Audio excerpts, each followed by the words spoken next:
The world today stands on the brink of a nightmare called the abyss, an ominous rift that tears open whenever the mana concentration in the atmosphere hits a certain threshold.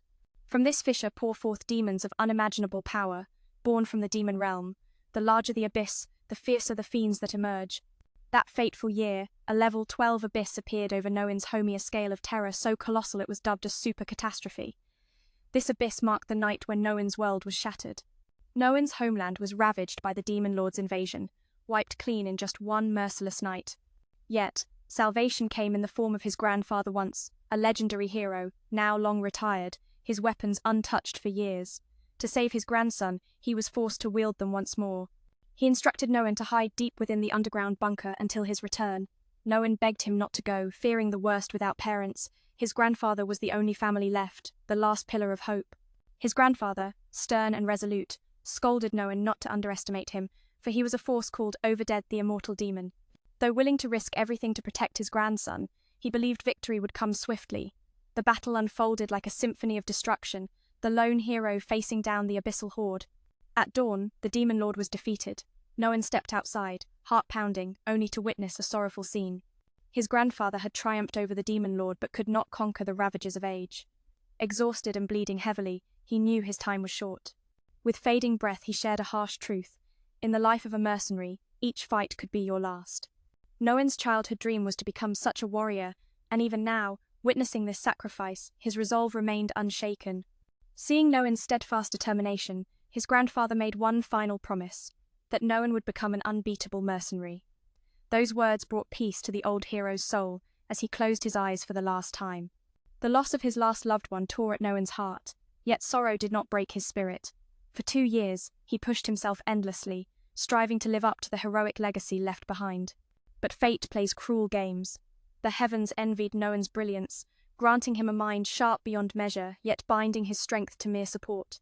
His mercenary class was labeled a tactical mage, the weakest in direct combat but unmatched in aiding allies. His team consisted of a mage and 2 fighters. Together they fought with precision, Noin's commands weaving the battlefield like a master strategist. Their current enemy, low-tier vampires mindless of magic, yet led by a queen whose reproductive powers knew no bounds. No matter how many minions they slaughtered, the swarm never thinned. The only way to end the nightmare was to slay the queen herself. Though low-grade, these vampires were deadly capable of tearing cattle apart with bare hands. Worse, as long as their heads remained, they could regenerate endlessly. All this information was fed directly to Noin's mind, while the others remained clueless. They served as the front line, absorbing enemy attacks so Noin could control the flow. When questioned why not simply hunt the queen, Noin warned against foolish haste. Killing the original source was the only true solution, but also the deadliest pathone that could cost them their lives. Their mission exceeded their ranks. Patience and strategy were their only allies. Knowing the enemy, and knowing themselves, meant 100 battles won. Without eradicating the queen's minions first, victory was a distant dream. So, they followed Noin's lead to the letter. Yet, he despised his role restricted by rules, able only to boost his team's power and stats through commands. It was a bitter existence, but one he endured to fulfill a promise and carry a legacy. At this moment, the monstrous leader took the initiative to confront them, unleashing a poisonous spray that left Min struggling. The others rushed to help, but without support they were cornered. To make matters worse, the axe-wielding youth threw some biting words their way. Fueled by fury, Min healed himself and warned, "Don't underestimate me," before firing his gun to take down a few beasts, giving the team some breathing room. Facing the monstrous worm, he showed no fear, determined to teach it a lesson. First, Noel deployed his squad with precise commands, his voice weaving the dance of a formidable speech mage. He empowered his comrades with a surge of strength and magic for 25 seconds. At his signal, 2 allies charged forward to distract the beast, while Noel cast another skill, Morale Boost, amplifying the team's stamina and magic for another 25 seconds.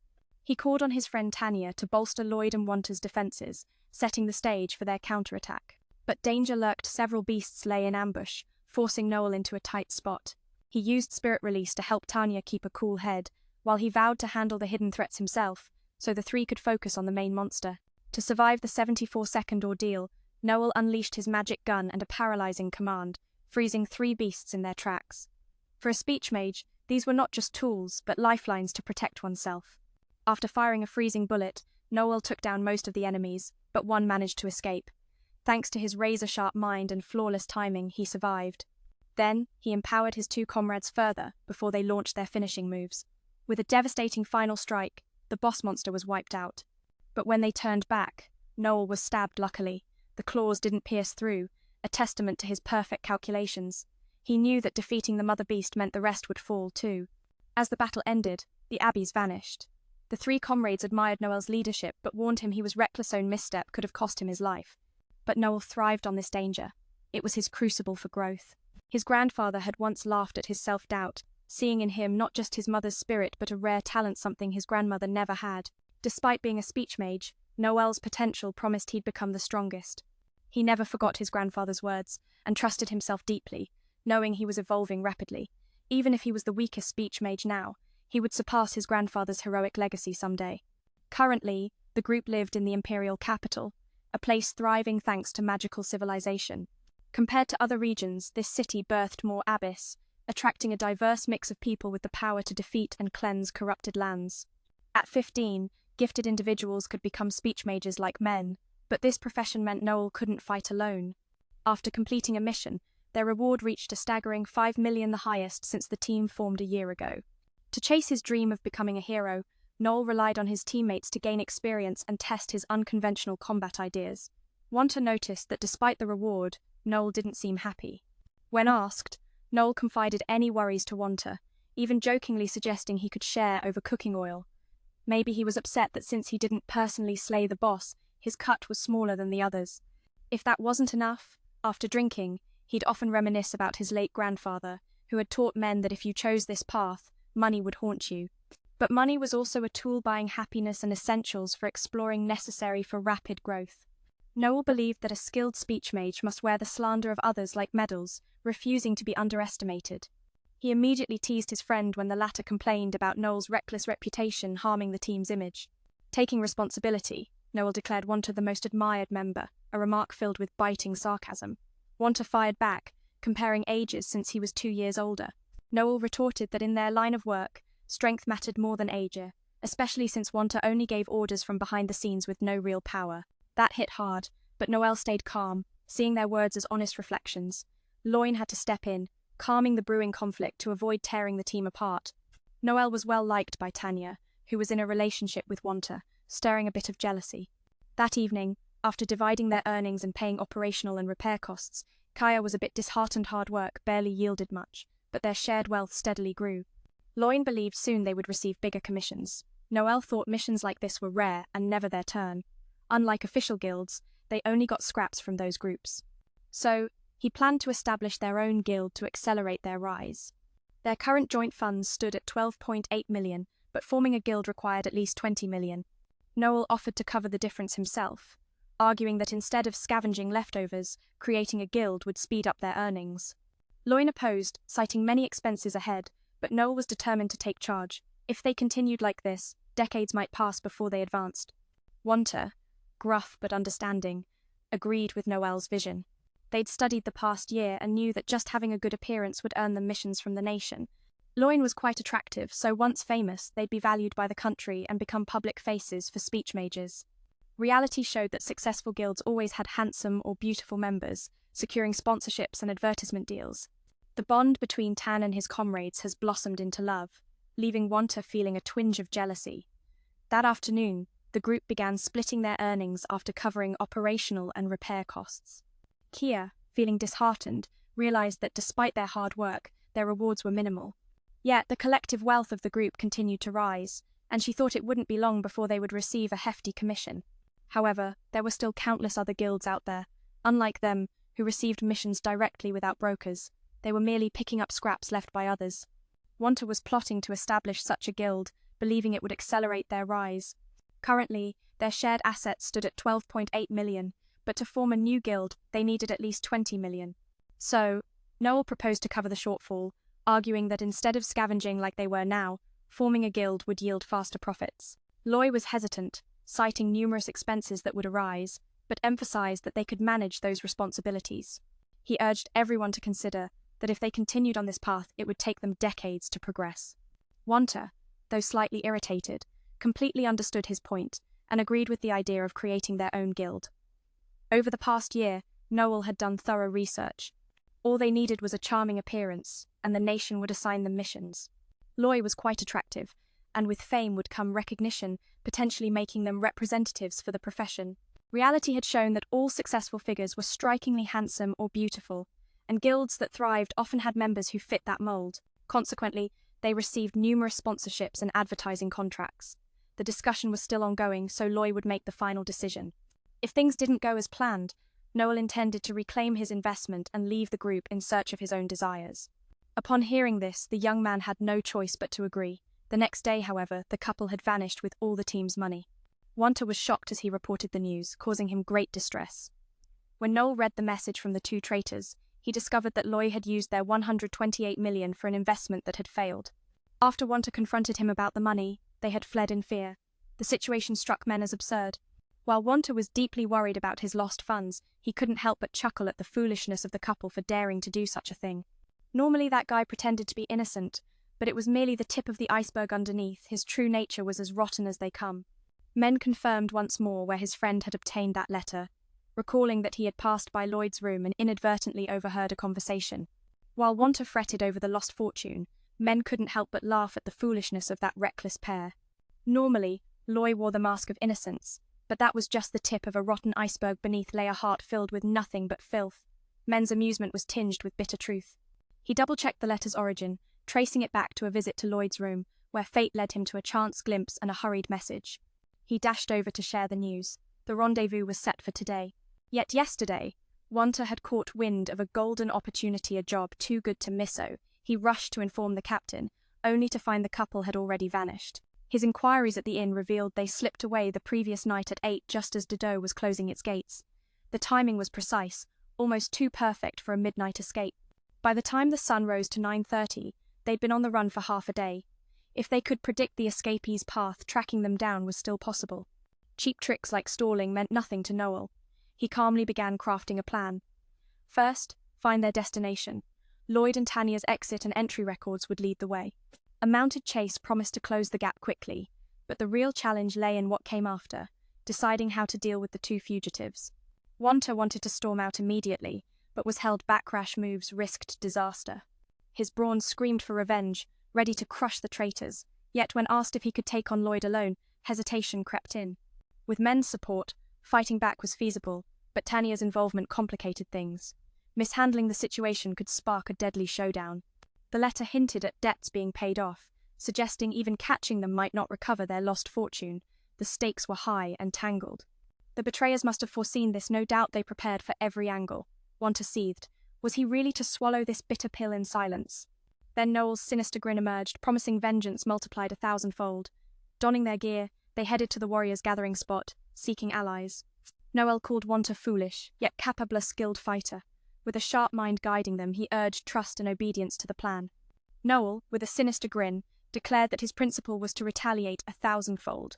Afterward, they donned their gear and headed to the tavern where other warriors gathered, seeking assistance.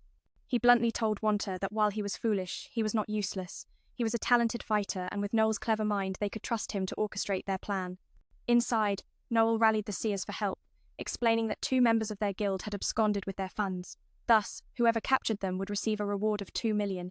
Wanta was puzzled as to why his friend would do such a thing, realizing that capturing those 2 alone would be a tough feat, so hiring extra help seemed wise to ensure they could easily subdue them. Additionally, this was merely a fraction of their plan.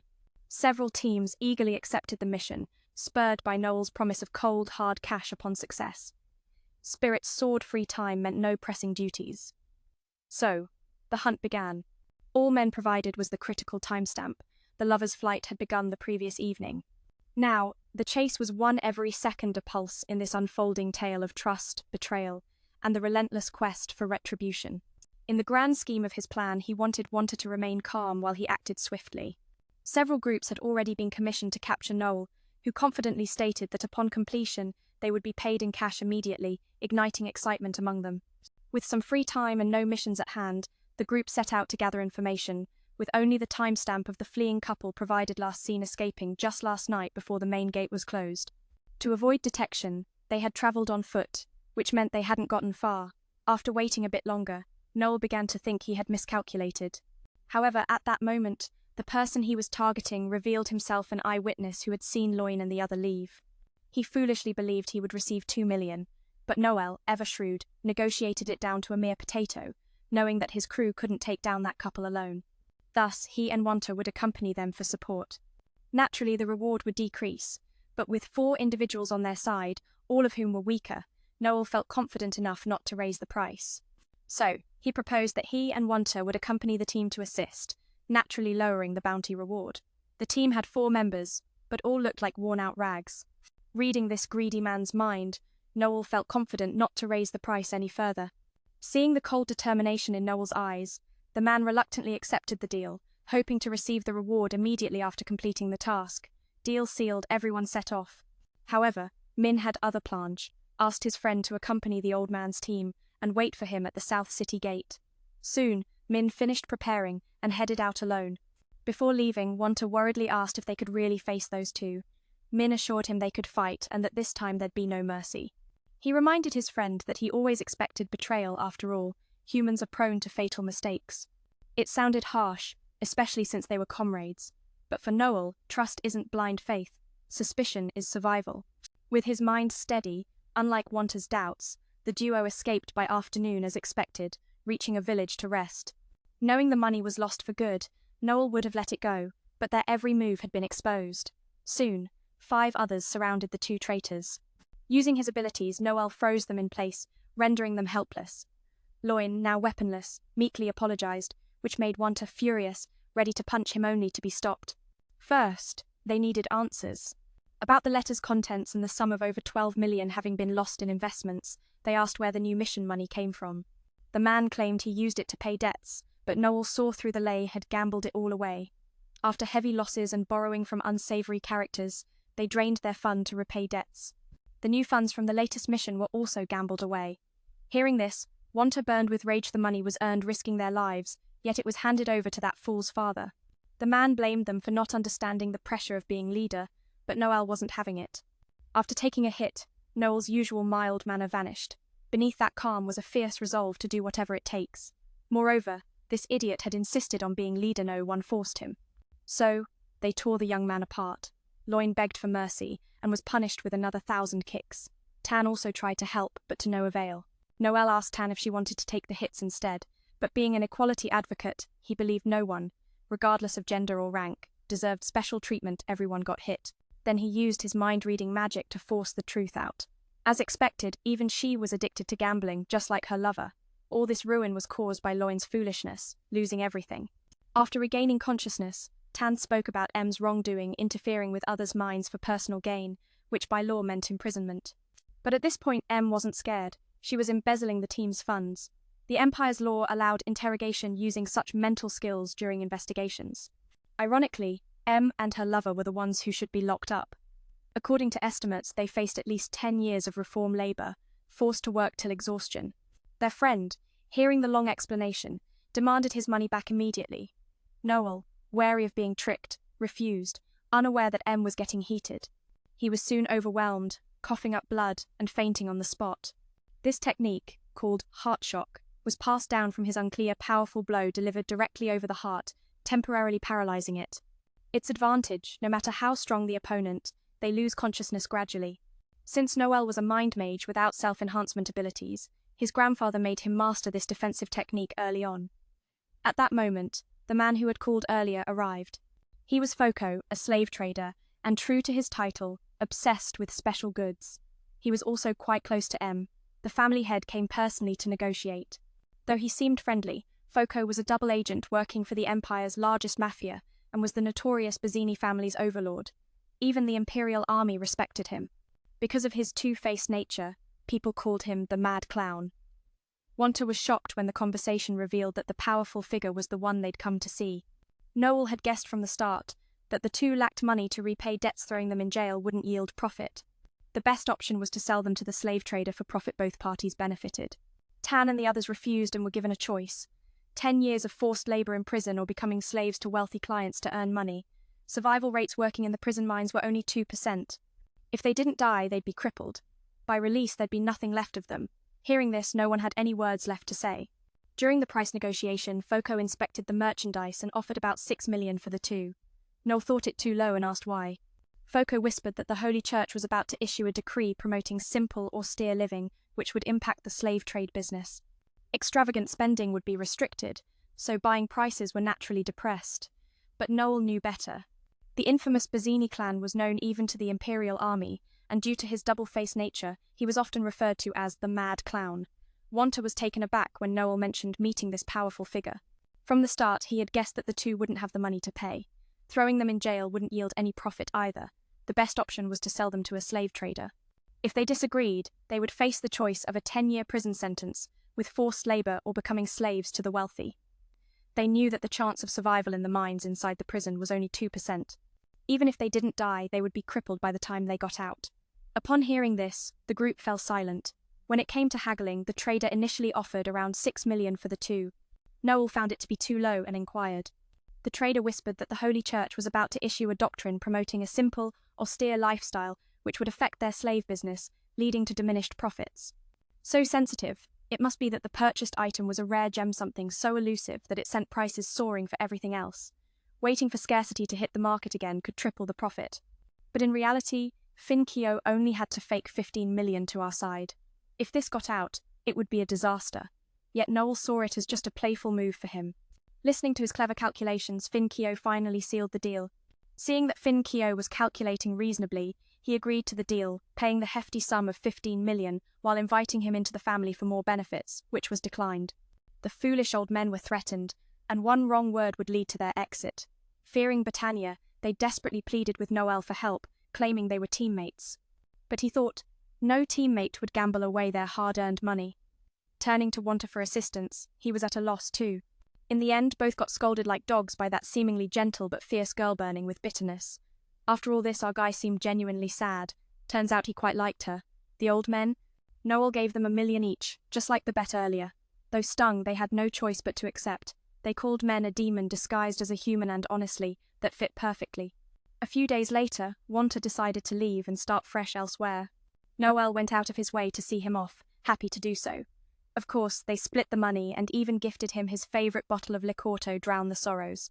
Earlier, Min advised his friend not to quit after all. This job is like changing teammates like clothes. Eventually, you get used to it. Though invited to join, Wanta still lacked the courage to team up with Noel.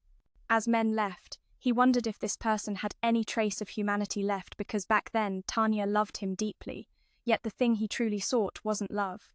Looking back at their early days as a team, both men were filled with sorrow, for everything they shared was real. Noel caught sight of an old snake's shed skin and thought to himself, to grow stronger, he too must shed his old self. Left alone, Noel began recruiting new members for his team. A few friends at the diner doubted anyone would join, urging him to just join their team instead. Basically, all level X players frequenting that diner already had teams or clans. Woff, the leader of Lightning Bite with 5 elite members, was currently only level C but a promising rookie.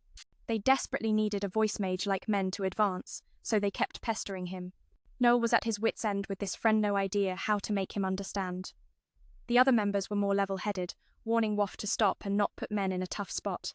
In fact, it was this very way of talking that had caused Men to be rejected by a girl and have his private matters exposed, making him quite embarrassed. Luckily, here everyone knew each other. Noel gave his friend a chance to invite him into the team, but there was one catch: he'd have to give up control. The other 4 had no problem, and even supported Min to be the leader. But Woff felt betrayed by them all. Noel knew better than any other leader here. Wouldn't it be better to have a mastermind leading the charge? Of course, the young man refused because he founded the team himself. This was his way of rejecting the invitation, leaving the other side helpless. Suddenly, a girl appeared, startling everyone with her silent presence so quiet, even the expert tracker couldn't sense when she arrived. She introduced herself as Anmar, here to apply for the team. Our team got curious when we saw a post about someone recruiting members. We all sat down to see if she qualified. She looked young, but to our surprise, she was 21, 5 years older than Noel. Turns out, she's got experience, having raised 5 siblings.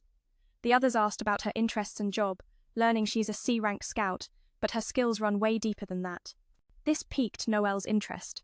When exploring Abyss, having someone skilled in sensing danger like a scout or archer is a huge advantage. He asked why she became a seer, and she admitted it wasn't about the job, she just wanted to meet Overdead's grandson, none other than Noel himself. Noel was stunned. This connection to his grandfather was unexpected. Actually, it wasn't her who had the direct link, but her grandfather. From childhood, Anmar had been taught stories about Noel's grandfather. They had fought before, and the result was her grandfather losing his right hand. Noel was shocked, thinking she came for revenge, but she assured him she wasn't here for petty grudges. She was simply fascinated by the hero who'd defeated her grandfather. Hearing that, Noel relaxed. She mentioned her grandfather had passed away recently and wanted to apologize on his behalf. Anmar accepted this, knowing the old wounds were finally laid to rest. Noel asked her grandfather's name, and learned it was the legendary assassin Anko Judy Caligust. Hearing that name sent shivers through everyone in the tavern. Min, too, knew a lot about this assassin guild, a secretive group ready to strike anyone with a contract. Anmar's grandfather was its founder and first leader. Some fools doubted her claim of being his granddaughter, and came to cause trouble, dismissing her words as nonsense, since Anmar was just a C rank. Waff stepped in, telling those troublemakers to back off, but they didn't listen. In this assassin tavern there are unspoken rules. Only those with assassin status can enter, and regular patrons can throw down against fools without consequence. Anmar asked Noel how assassin status is recognized. He explained it starts with job class and level, then gaining recognition from others to become a seer. She had the first two but needed that final acknowledgement. She was eager to knock out that big gorilla-looking guy who was bothering her. The others were scared because no one dares speak the words Logan hates most. Furious at being called a gorilla, Logan threw a punch, but Anmar effortlessly dodged. Then she lightly knocked him out, teaching him a lesson. Noel knew he had to recruit her quickly. She was incredibly strong. Just as things were heating up, Anmar said she was hungry. Noel bought her a snack, and though she was older by 5 years, her mountain upbringing made her act surprisingly youthful. She was thrilled to try new foods. Noel trusted her completely. She really was the granddaughter of a legend, just like him. At first he had doubts, but Anmar believed in him instantly. She saw in his eyes a fierce determination to win. Her grandfather had warned her never to confront Overdead directly, because Noel's grandfather was always beyond control, unbeatable. Looking into Noel's eyes reminded her of those teachings. She asked him if, living on the mountain, he trained to become an assassin. It made sense coming from a family of assassins. Progressing from scout to assassin was natural, and it would help her surpass her own grandfather. But life isn't a dream. Though she qualified for B rank, she hadn't been promoted yet.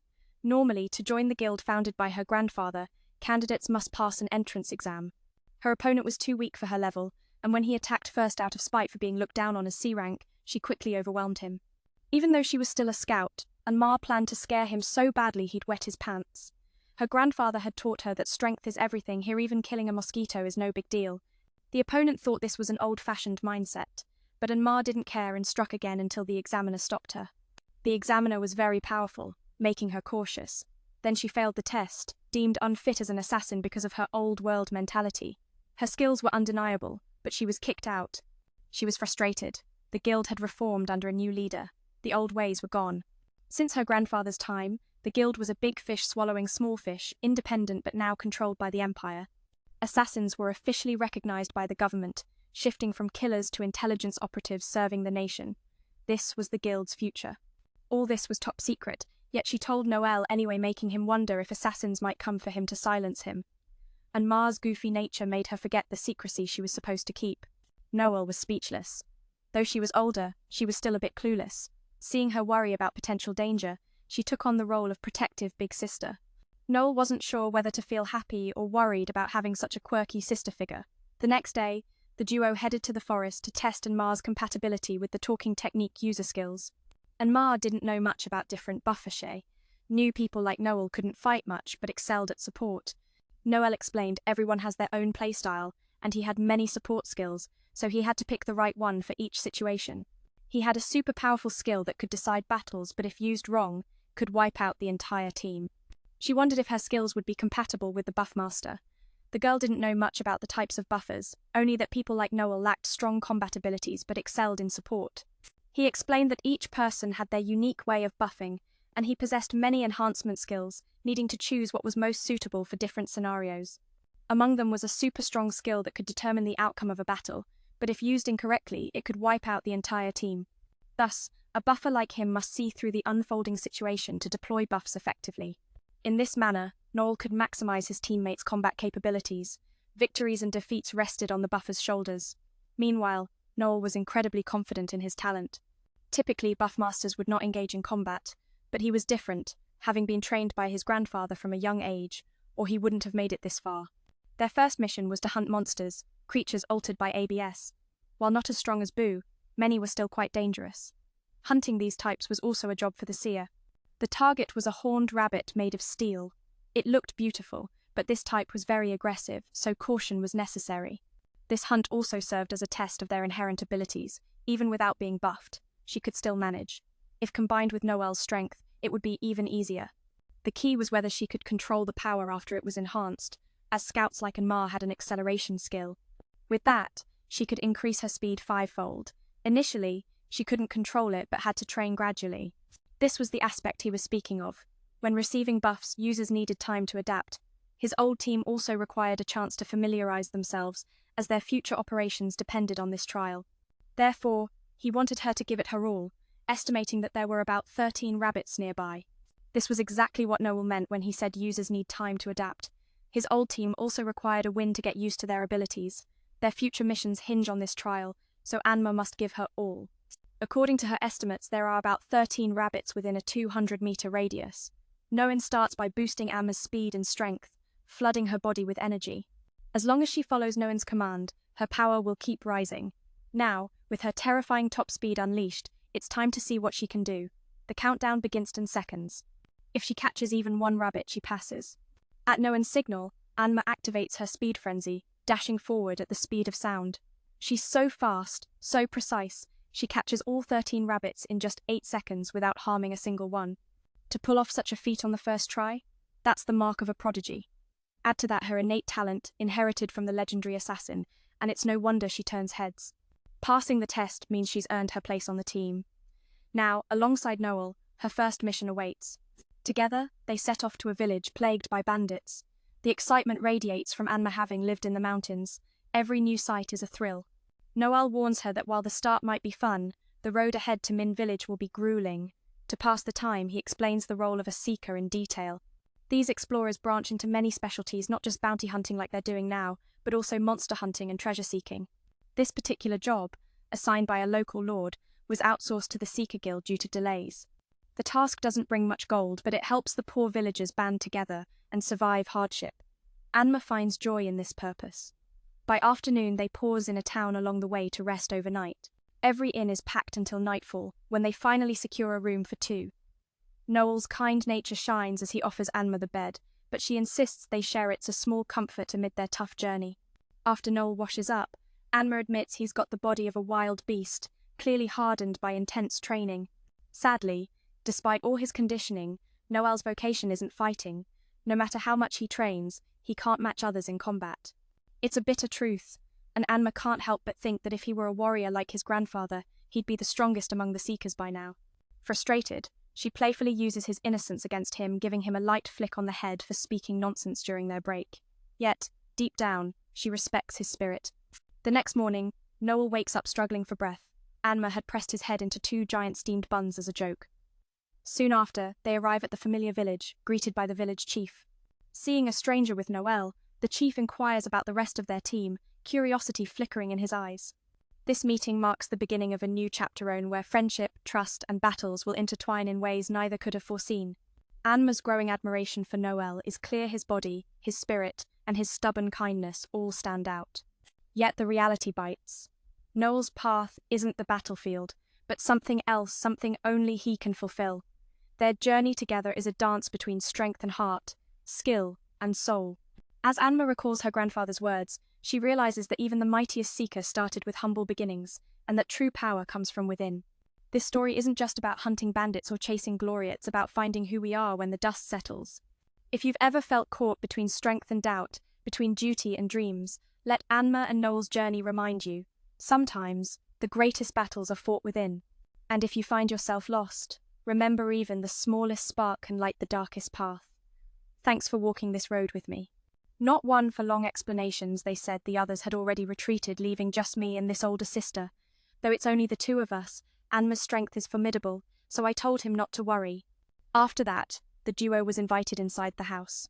Besides the couple, there was also their charming daughter Chelsea. What made her special was her fondness for me, which made our reunion a bit awkward. Her father explained that Chelsea was in that confusing phase of adolescence. Noel thought it might be because the handsome guy from their old team didn't show up today, leaving her feeling a bit disappointed. After learning that I would be coming, the girl was eagerly awaiting me, only to be misunderstood as having a crush on one of her teammates. Noel then confirmed that our mission was to eliminate a band of about 20 bandits terrorizing the villagers. These outlaws had been causing havoc in neighboring areas, and were expected to strike this place soon. Disturbingly, they weren't just stealing money, they were kidnapping innocent girls as well.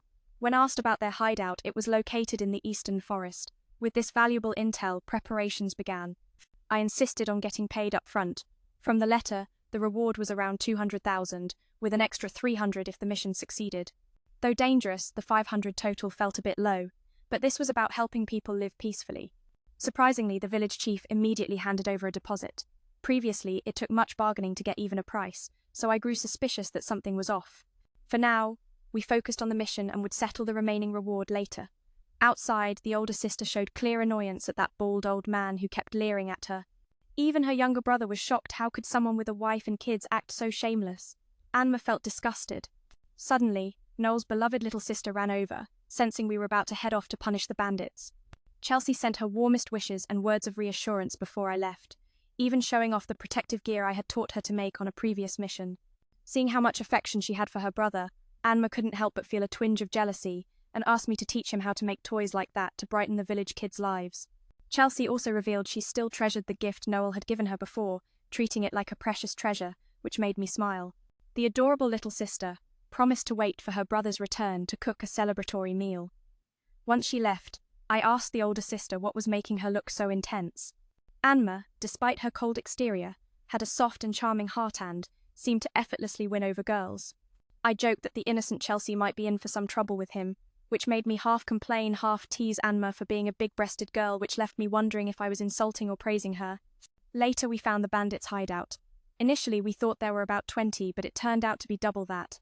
This wasn't just a ragtag group, they were led by a wanted man with a bounty exceeding 2 million. Noel remembered he was ranked B in the Conqueror class and quite strong. I asked the older sister if she was confident about fighting him, and she assured me she was more than capable.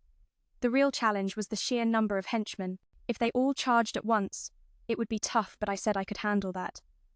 I would hold them back while she focused on the leader. Anma brought up another concern. Since the bandits had keen detection skills, even if we hid our aura, I might be spotted easily. Noel reassured me that wasn't an issue, he already had a plan.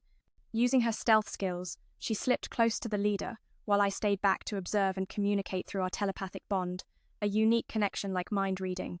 Once Anma was in position, Noel gave the order to attack. Thanks to this link, all our stats were boosted to their peak. First, I unleashed an electric shock to freeze the guards outside, leaving the leader baffled.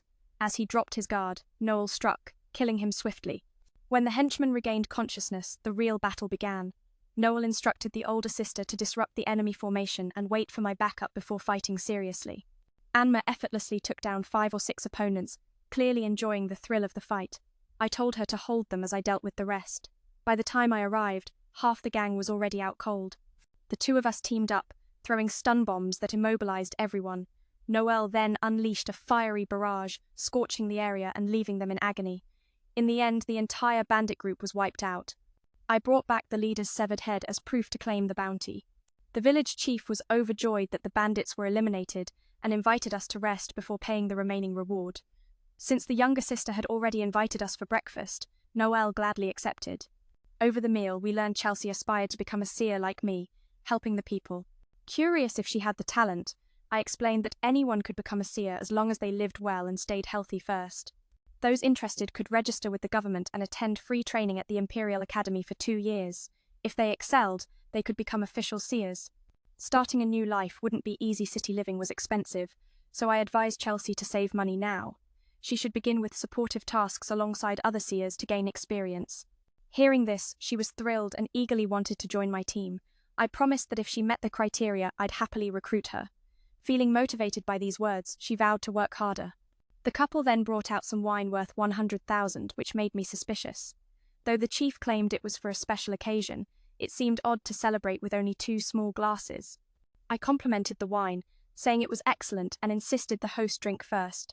This made the chief nervous, trying to avoid the glass by claiming he couldn't handle alcohol. The more he protested, the more suspicious I became. realizing the wine was likely poisoned. Confronted, he angrily denied any motive. I sighed and pointed out all the reasons he might want to harm me. If we died here, the village wouldn't owe us the final payment, and he could seize the bandits' loot and bounty for himself, a perfect two-birds-with-one-stone scheme. The chief still denied it, seeing my accusations as insults. The soldiers outside remained motionless, leaving their leader bewildered. In a moment of carelessness, he was struck down by her. When the henchmen revived, their battle truly began. Noelle instructed her to disrupt the enemy formation and wait for him to assist before they truly engaged. With her assassin's instincts, Anmar easily dispatched 5 or 6 of them, revealing her enjoyment for the thrill of the fight. When he arrived, half of the bandits had already vanished. The couple then coordinated a stunning bomb throw, immobilizing everyone. Noelle unleashed a barrage of shots, incinerating the area and inflicting pain on their foes. Ultimately, the entire bandit group was eliminated, and Wanta brought back the head of their leader as proof, also to collect the bounty. The village chief expressed joy over the eradication of the bandits, inviting them to rest before settling the remaining balance. However, since his sister had already invited them earlier that morning, Noelle agreed to dine with the family. It turned out Chelsea was eager to become a seer like him, wanting to assist the villagers, and asked if she had the potential. He reassured her that anyone could become a seer as long as they lived healthily and well. The bandits were wiped out, and they wanted to invite them in to rest before settling the remaining payment. Earlier this morning, the little sister had already extended that invitation, so Noelle agreed. Sharing a meal with the family, they learned Chelsea's strong desire to become a seer like me, helping the people. They asked him if he had the potential, and he said anyone could become a seer when they grew up. First, just live strong and well. If that desire remains, you can register with the government. Newcomers with no knowledge will be trained at the imperial capital schools. Moreover, there's no tuition fee, so even the poor can join the 2-year course. If you excel and complete it, you can become a temporary seer. Life will be tough at first, especially with the high cost of living in the city, so they advised the little sister to start saving money now. For starters, just take on some support jobs following other seers to gain experience. Hearing this, the little sister was ecstatic, eager to become a strong seer and join Noel's team. He agreed, saying if she achieves the target by then, he'd be happy to invite Chelsea in. Filled with joy at these words, she promised herself to try harder. Then the couple brought out some wine for celebration, introducing a bottle priced at 100,000 N. This made him suspicious. Though the man insisted it was for a special occasion, he wasn't naive. What kind of celebration only has 2 glasses? Noelle praised it as truly fine wine, wanting the host to drink first. This made the man nervous, claiming he couldn't drink alcohol. The more he protested, the more absurd it seemed, so men declared the wine was poisoned, exposing the man's deceit. The man bitterly denied any motive. Noelle sighed, listing reasons why he'd want to harm them. First, if they died here, the village wouldn't have to pay any more money. Second, he could seize the loot and rewards from the bandits. This was a classic case of killing 2 birds with 1 stone. The village chief still denied everything, treating Noelle's words like insults. So Noelle explained that from the start, the man had cheated him by lying about the number of bandits. This old man had already amassed quite a bit of money from the villagers. Moreover, a poor village like this would never serve a bottle of wine worth 100,000 N. His lies were clear. The coloured liquid was low quality, just sniffing it revealed the contents. Noelle, raised in a well-off family, was accustomed to fine things and could tell at once, and Ma added that when they were invited to drink earlier, the man had shown a murderous intent. They were all very cautious, trusting no one, not even their teammates. Naturally, they had to see through the poor acting of this duo. Even if they had drunk it, and Ma had high poison resistance, so no harm would come. The man, visibly frustrated, demanded solid proof. Noelle responded by making him drink the entire glass of wine. This was the best way to end the charade. The village chief wanted to chase them away, but it wasn't that easy. Men used his skill to manipulate the man into confessing his plot to poison them and seize their belongings. Chelsea was shocked beyond belief to learn her own father was plotting against them. She said nothing, overwhelmed by betrayal. In a land soaked with blood-red soil, how could he not sense the lurking danger? Even when they invited me to drink, their hidden murderous intent was as clear as daylight paranoia, gripping them so tightly they trusted no one, not even their own comrades. Of course, I saw through the clumsy act of that duo. Even if I drank, it wouldn't matter. My body's poison resistance is off the charts. Yet, the old man's bitterness showed as he demanded real proof. But then Noen, sharp and fearless, gulped down the entire cup because sometimes the boldest move is the only way out. The village chief wanted to send them packing, but it wasn't that simple. Using manipulation skills, Noen pressed him about the poison in the drink. This tactic cracked the old man open, exposing the sinister plot. They planned to kill the group and seize their wealth. Chelsea was shattered her father, truly scheming to harm others. Words fell silent in the face of such betrayal. The ruthless lawyer lunged forward, gouging out the old man's eye, a savage lesson carved in blood. And Ma wasn't surprised. She's seen darker days. The mother and daughter trembled, lost and desperate. Noen's threat cut deep her own eye was not enough to forgive this crime. The old man pleaded for mercy, but how could it be so easy? Cruelly, he wanted to pay 300,000 just to buy his way out. But Noen wasn't born yesterday. He knew the old man held even more stolen money from the villagers. The price for crossing the Say family was the entire fortune tied to this house. The man refused, blaming failed deals and debts piling up. Noen wasn't done. Another eye was about to be taken when Chelsea stepped in, stopping him. The village chief revealed a dark secret. Debts owed to the Gambino family, a mafia clan. Miss a payment, and death is the penalty. Chelsea begged for a chance to save her father. Noen, ever the strict judge, insisted that everyone must face the consequences of their actions. Her sister offered everything, their entire family fortune, totaling over 800,000, down to the last penny, hoping it would spare their father. Noen finally relented, letting the family handle their mafia debts. After this ordeal, Chelsea saw another side of the Surf family. Suddenly, she turned on Noen, hatred burning in her eyes. It stung and marred deeply. She had only wanted to help the villagers, but now everything had spiraled into chaos. Such is the cruel irony of doing good. Sometimes kindness turns to bitterness. She held no grudges, but felt the weight of it all. On the way back, Ma pondered the hardship of this path, risking everything, only to gain so little, and worse, being branded with blame. She gently asked if Noen was all right, sensing his heavy heart. The feeling shifted a young girl's admiration into bitter resentment, a pain few can truly understand. And Ma knew even the coldest hearts break sometimes. She offered comfort, promising to lend 2 grapefruits as a strange kind of solace. But Noen just scolded her, calling her a big-chested girl and refusing to be hugged. He wore his irritation like armor, not liking to be teased. Yet his younger brother urged Noen to stop acting like a child. How could he resist? With that adorable face, he was impossible not to love. I could never run out of reasons to banter with this kid all day. Just then, a spaceship zoomed overhead, catching their attention. From the emblem fluttering on its side, they guessed it belonged to the god Dinoclanone of the elite 3rd-rank regalia. This prestigious title belonged to the greatest guilds recognized by the emperor. The 7 stars held 7 seats, but they weren't all equals. These clan flags were judged by power and honor, and their ships soared through the skies like divine beasts. And Ma imagined countless formidable assassins aboard that ship. Noen confirmed it wasn't just brute force, but sharp minds and battle-hardened experience. These were the nation's top killers. And soon, one of them was set to join the regalia ranks as a 3rd-rank member this coming year. Those words stirred something deep inside Ma's memory, a reminder that the world was far bigger and more dangerous than she'd ever imagined. Let's rewind to the time before Anma was cast out from the Assassin Guild. Even the guild leader acknowledged her fierce combat prowess, yet he had to ask deeper questions. First and foremost, the mysterious death of the former captain Anne Company.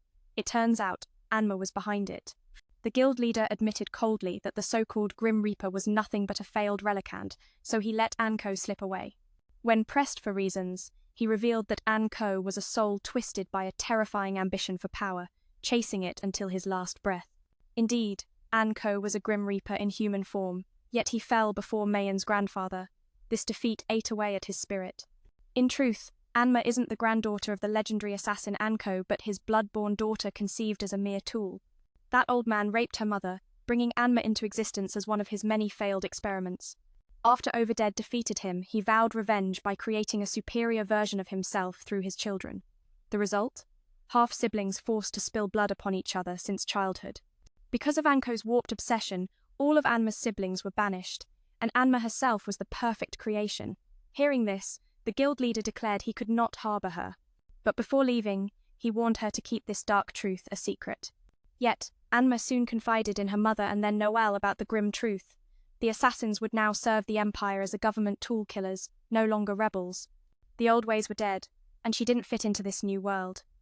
Heartbroken after 21 years of grueling training, Anma asked what she should do next. The leader urged her to live for herself, to ease her pain. He spoke of Overdead's grandson, a seer working in the Empire, and encouraged Anma to seek him out, impressed by his talent. The catch? He was stuck with the useless seer profession. Back in reality, after meeting him, Anma grew to admire Noel deeply. Despite being born weak, Noel never gave up, always aiming higher. She embraced him, promising to fight alongside her little brother forever. The scene shifts to a prison where a masterstroke of identity swapping unfolds. By transforming into another, a young man infiltrates as a police officer guarding a deadly criminala serial killer haunting the Empire. This monster is known as the infamous rogue soldier, Hugel. Back to Noel, enduring punishing physical training, carrying 100 kilos of stones on his back, running 2 laps around the Empire every day without fail. It takes him over 2 hours, and no excuses are allowed.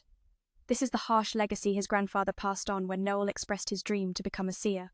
The once gentle grandfather now trains Noel with an iron fist, forging toughness from a young age. Daily, Noel vomits multiple times from overexertion. To make matters worse, the seer profession lacks self-enhancement skills, so every ounce of progress relies solely on his physical strength. After grueling basics, grandfather and grandson clash in combat. Noel can block his grandfather's blows physically, but in terms of skill and experience, the gap is a chasm. Each strike over Noel, over Dead, breaks down the reasons so his grandson can learn. These lessons sharpen Noel's spirit, though now he faces them alone. He recalls the sister's words. No matter the training, seers can never match other professions' strength. Talent can't be caught by effort alone. Anma feels a pang of regret for Noel. Just then, she wakes and seeks him out in his newly rented, spacious room. She asks if he's settled. Noel shrugs. It's decent, just not as nice as her old place. She teases him about arriving early, asking if that makes her little brother happy. Before he can answer, she pins him down, attracted by his physique. Anma ignores his protests and continues the playful assault. Noel tries to resist, but it's futilely. She's too strong. Laughing, she claims no brother could ever defeat his sister. Then, smitten by his charm, she plants a kiss on Lee to be met with a playful headbutt. Still, the chance to touch him was worth it. On the way, Anma notices couples arm in arm on the street and decides to mimic them. Today is their first date, after all. When she asks where he'll take her, Noel explains they must visit a guild appraiser to upgrade their professions. Since birth, some can't level up. Everyone here is a strange soul, seemingly born just to study jobs. At the appraisal, Anma watches a seer leveling up and gains fresh insight. She asks Noel what he wants. The mark of advancement appears randomly on bodies, often the thigh or arm. Anma jokes, wanting hers on her butt for fun. Noel asks if she's decided on switching to the assassin branch. She's unsure, wanting his advice. He says jumping straight to assassin boosts all stats, but since they're a team, they should pick branches fitting both. They agree to hold off leveling up until more teammates join. Today's visit is just to explore potential secondary branches. Afterwards, Anma leads Noel to their trusted weapon shop run by a couple who craft powerful gear. Weapon maintenance is vital for seer skill, and power depend on it. The shopkeeper greets the new arrivals and praises Anma's brutal attack strength, leaving both speechless at her prowess. Next stop is a bookstore selling rare skill books. Anma asks the owner to pick the best fit for her main profession.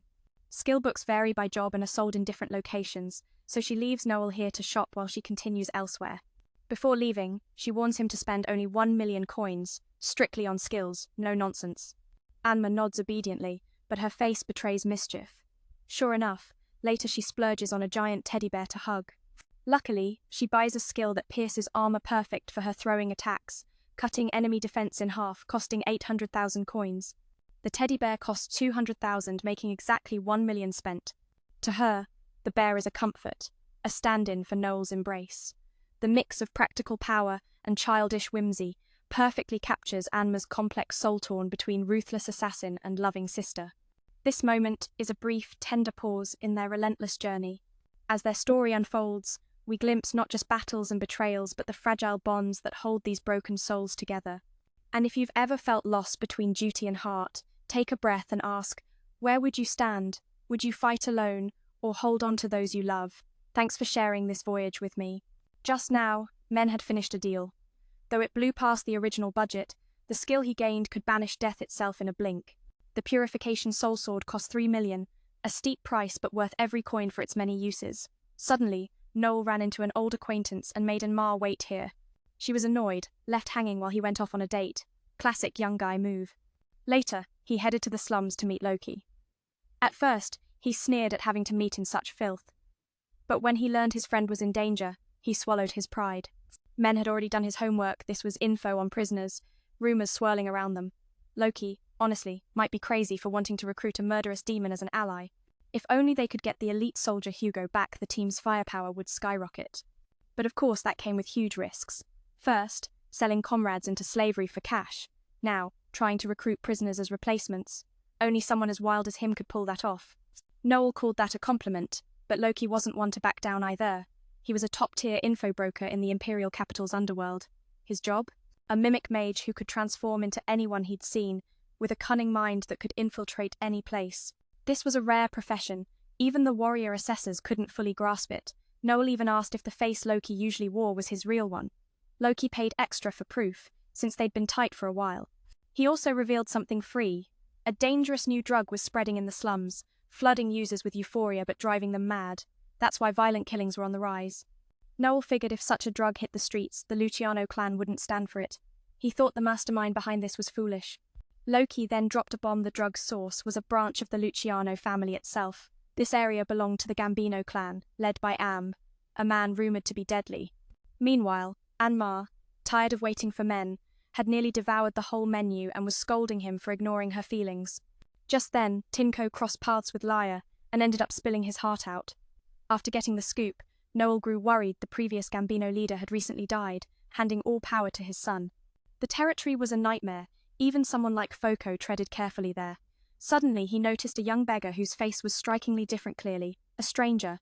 Feeling pity, Noel purposely dropped a coin to help. But the beggar didn't just refuse it, he threw it back, warning him to hold on to his money. Noel was taken aback. Why would a young woman like men be in a place like this? The beggar was sharp, so the youth assumed she was female. Men snapped back. It wasn't her but her brother, and besides, the coin was dirty and better left alone. Still stubborn, the beggar lunged forward. Result? He got kicked hard, flying back. Not only that, he was insulted as worthless, not even worth a single coin. Humiliated beyond measure, the beggar resorted to violence. Poverty might chain a man, but it couldn't break his pride. Watching his stance, Noel instantly knew this was no ordinary foe. The beggar locked onto his neck as a target. Luckily, Noel dodged in the nick of time, and the two clashed fiercely. Yet somehow, Noel stayed unscathed. The beggar, seeing Noel's formidable skills, knew he was in for a tough fight. Their battle wasn't just fists and kicks, it was a storm of wills. Noel's calm precision met the raw desperation of a man with nothing left to lose. In this chaotic dance, we see that even in the darkest alleys, strength isn't just about power, it's about spirit, pride, and the fight to survive against all odds. He's no ordinary shinobi, more than just a mere speech magician like me. I could tell the guy before me hailed from the Far East.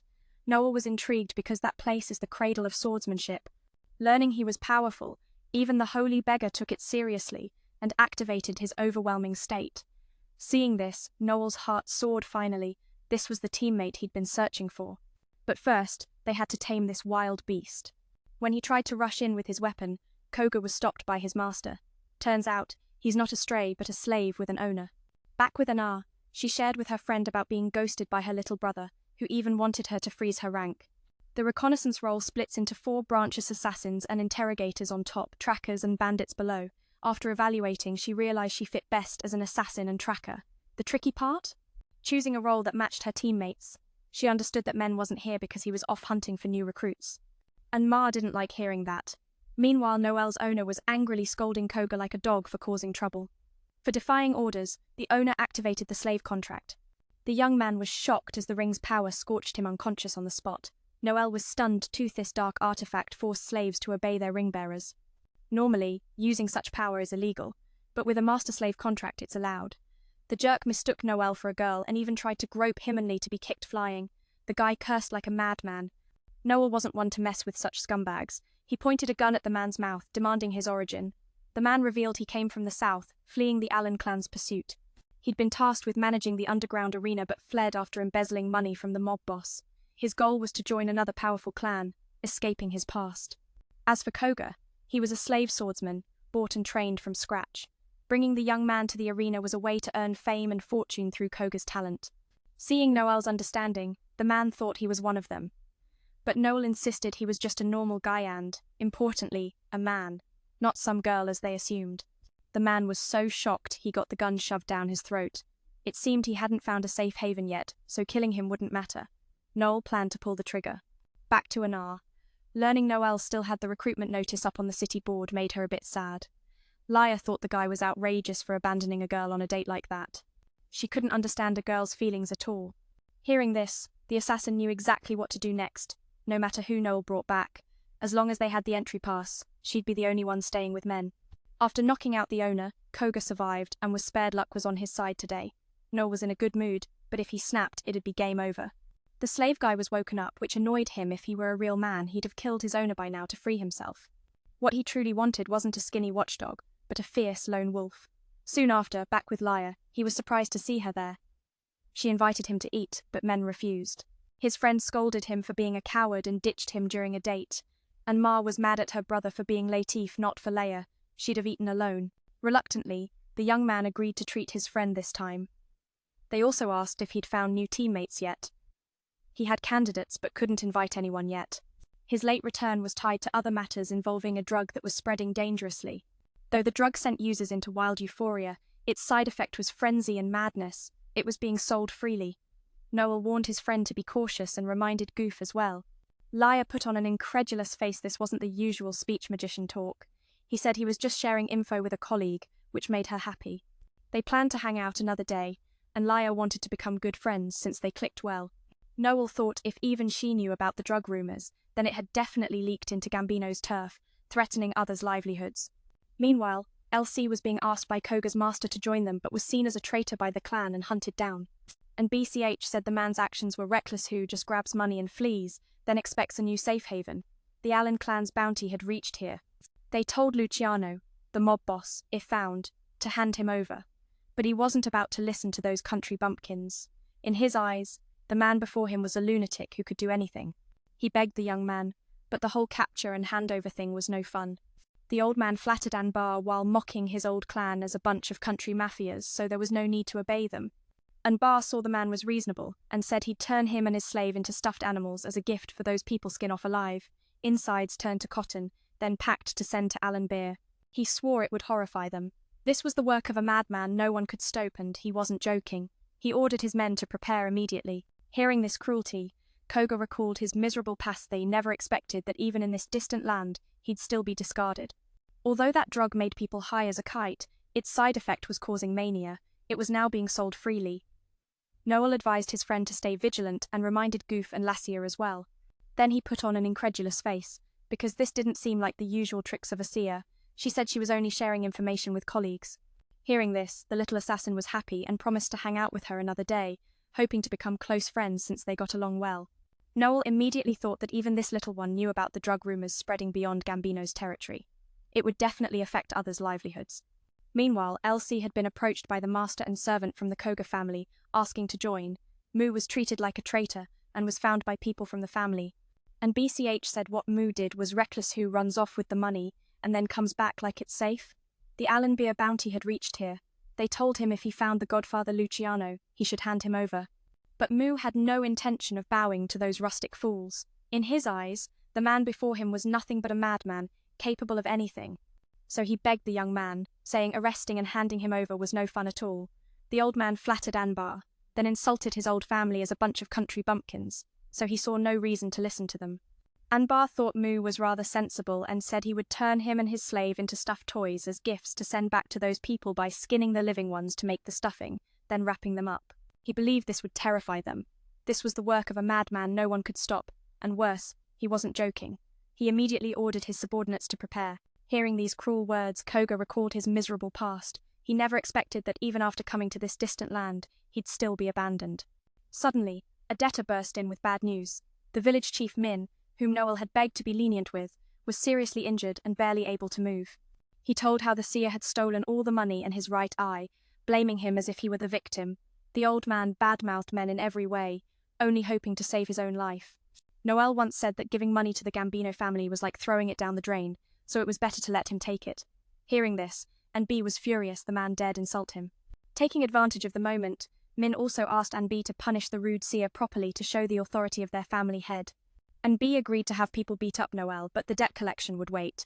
However, Min could not escape punishment for failing to repay the money. Even if robbed of all funds, he was still responsible. Now Min had no assets left, so one hand would be left behind. Hearing this, The subordinates were terrified of their leader's methods but dared not speak out. Koga had the job of swordsman, a combat style focused on slashing. He wanted to test cutting off the village chief's hand with a stick to see what happens. Mu ordered him to proceed as instructed. Before starting, Anbach kicked a bit of opium to get himself high, saying that before enjoying a violent show, one must be properly buzzed. At first, the village chief scoffed at the stick, doubting its power, but in a flash, his arm was severed. Anbar was happier than ever, and agreed to let Mu join as a subordinate, with Koga becoming his property. It was known that he was born in the Far East, called the Diamond Divine Nation, and had been trained from childhood to be an undefeated champion in the underground arena. In a blink, this young man was equipped with everything needed for hunting humans.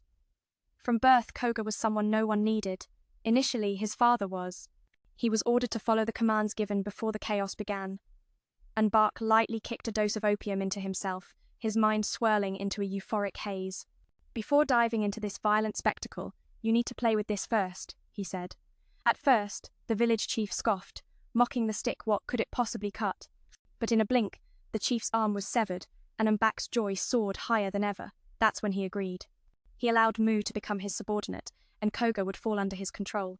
Born in the Far East, known as the Diamond Divine Kingdom, Koga was trained from childhood to be an undefeated champion in the underground arena. In no time, this young man was equipped with all he needed to hunt humans. From birth, Koga was unwanted.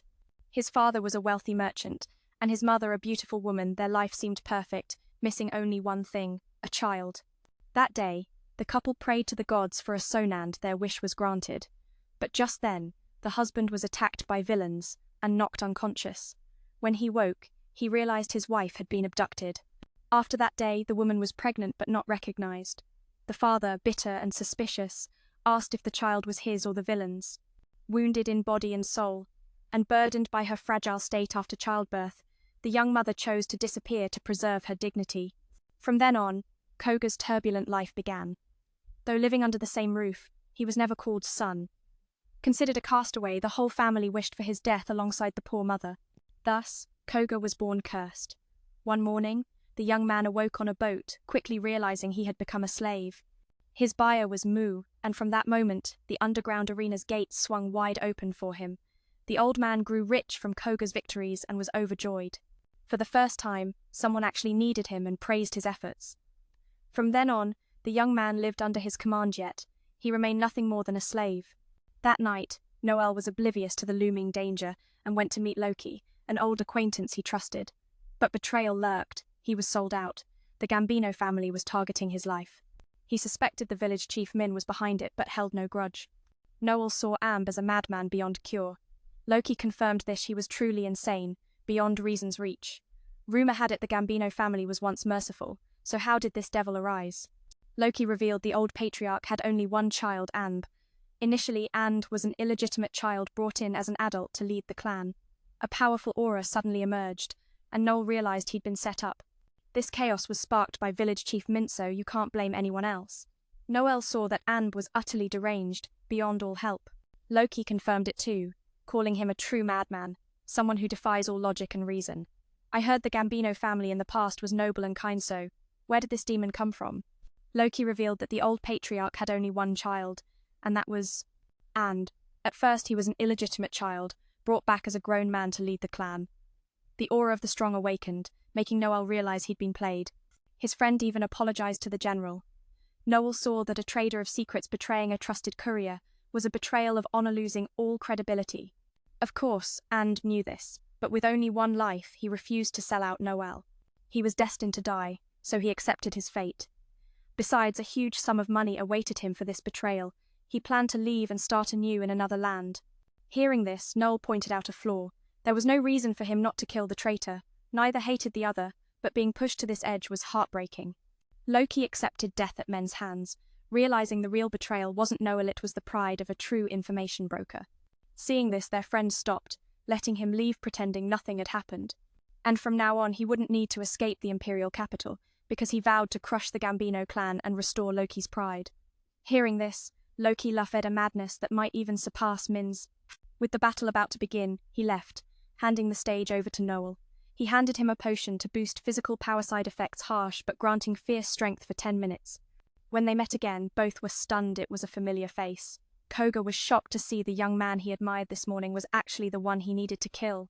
Noel, on the other hand, was delighted because But the opponent declared he didn't want to fight, owed men a silver coin, and couldn't disobey his master's orders to spare him. As we saw earlier, this young man's pride was colossal. So, he shouted his name and job, a C-rank swordsman skilled in slash manipulation. Noel responded with his own title, a seemingly useless spellcaster whose specialty was magic, free skill use, and the rightful heir of the overdead hero. Both agreed this was a fair fight, no debts, no favors. Bullets flew, but Noel's shots were useless against Koga's speed. He was in his prime state. Noel unleashed a fire strike, testing his opponent's endurance. The young man was shocked but resisted the flames. From men's perspective, Koga sliced the air to create a vacuum sign. He mastered wind slashes like a god. Koga favored close combat, while Noel's skills were taught by his grandfather, wielding a short blade. Men lunged at Koga's throat, causing a near heart-stopping scream and a plea, "Don't aim for my precious jewels." Noel snapped back, "This is a fight to the death, no mercy here." Weaker in every way, Noel had to use every trick to close the gap. Then Koga was temporarily blinded but stayed calm, slicing to keep Noel at bay. His wind-slash mastery was top-tier, controlling even the cut's trajectory. That's the real deal. So that's what slash manipulation really means. Trapped in danger, the young man screamed, using an incantation to try to freeze his foe. But it failed. Koga's power was greater than Noel expected. The spell was nullified, causing Koga to stumble, shocked. In the end, Noel lost the fight but won the respect of the young swordsman.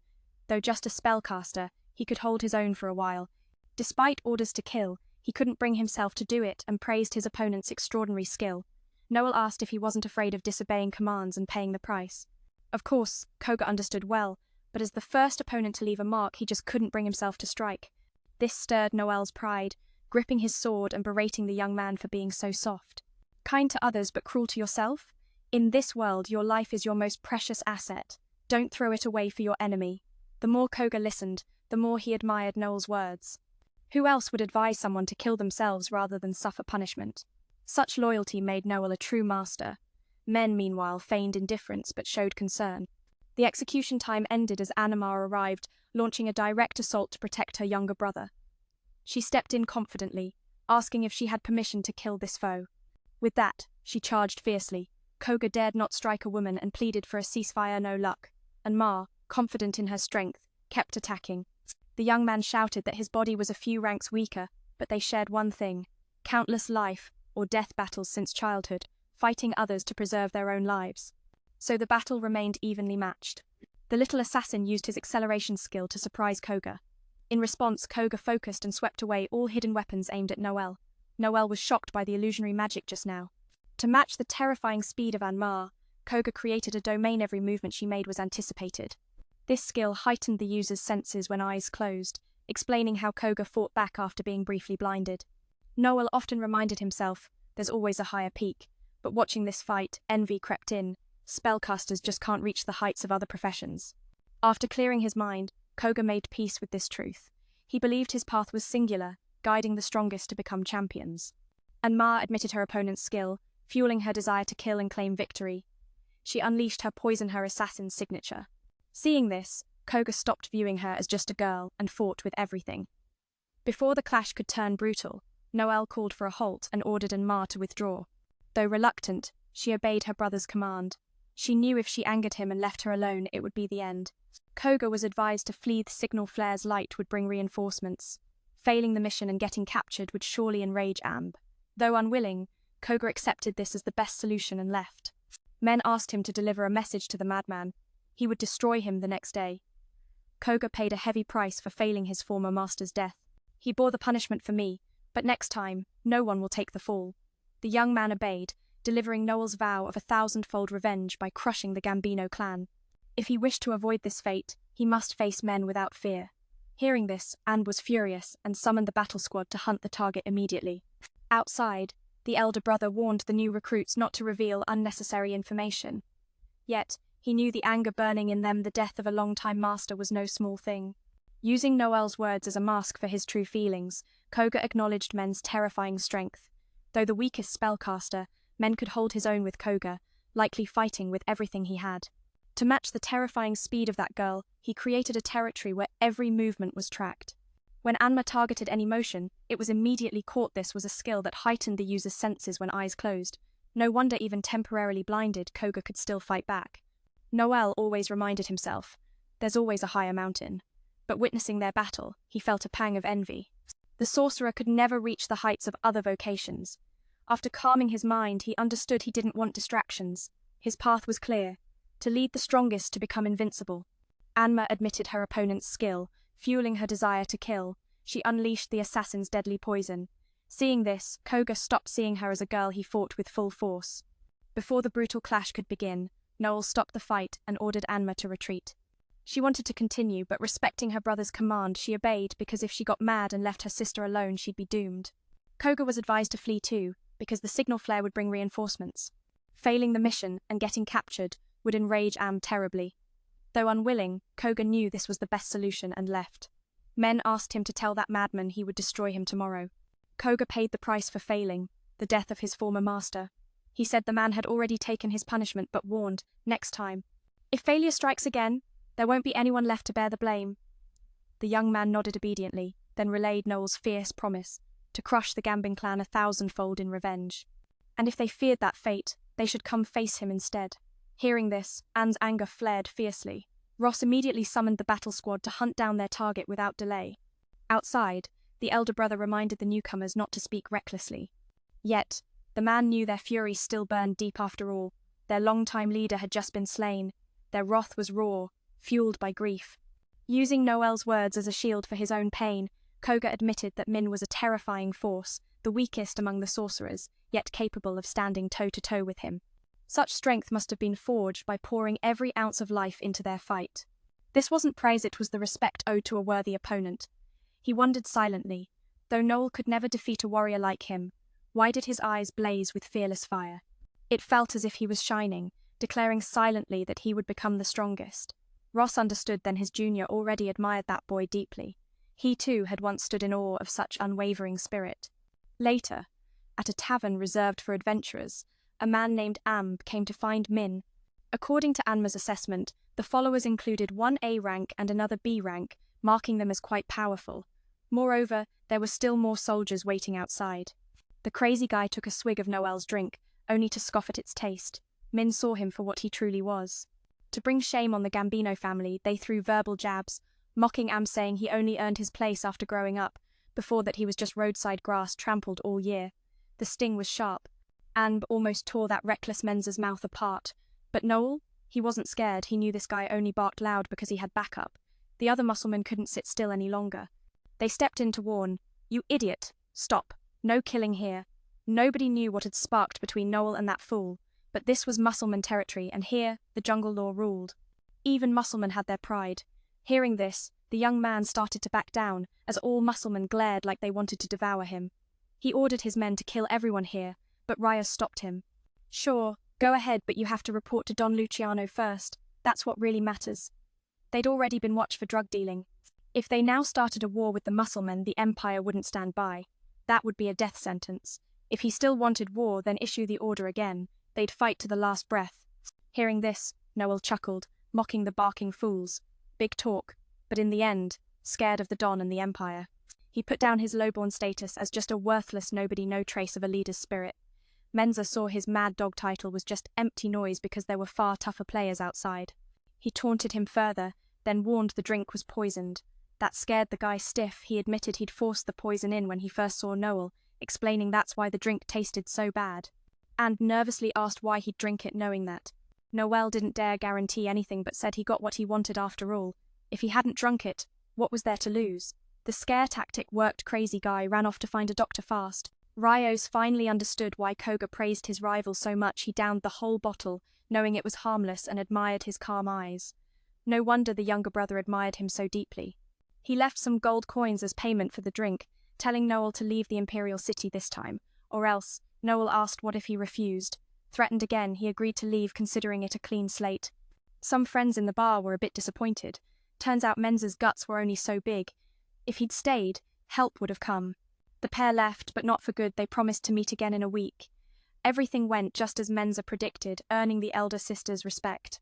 Now, the real story begins. Menza wanted to investigate some things, and arranged to meet his sister later. Anma obediently said he'd go to the mountains to train, ready to defeat the chicken next time. Scene shift.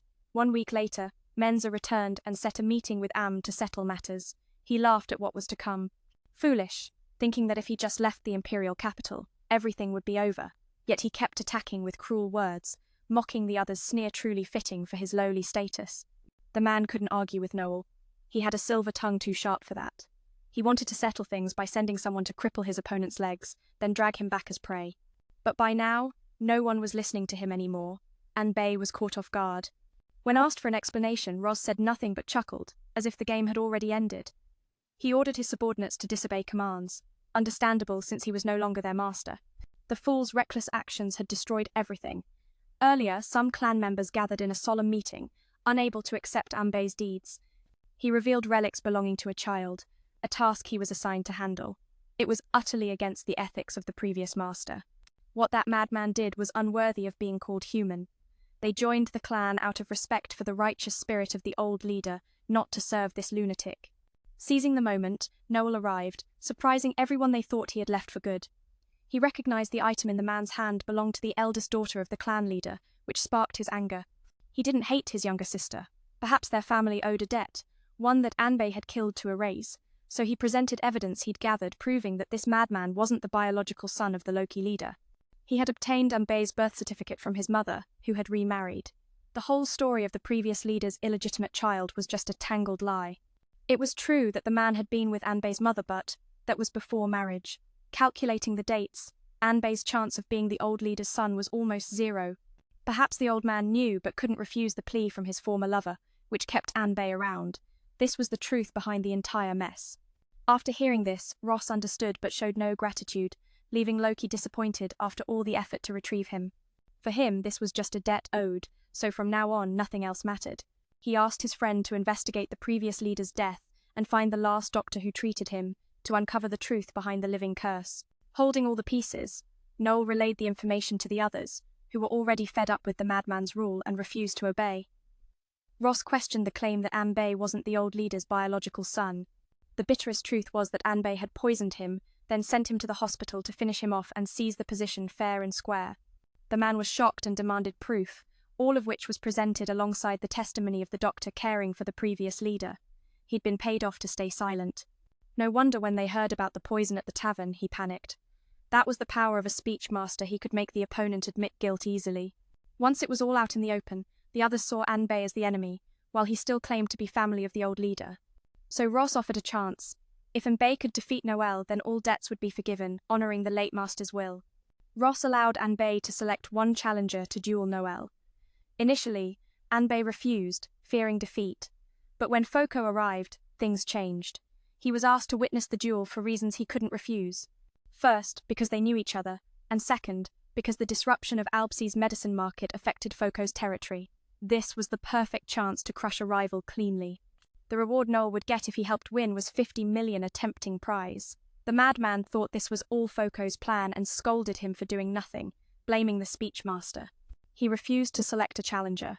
Seeing how ridiculous this was, Foko silenced Anbay with a harsh warning. If he didn't hurry, he'd regret it.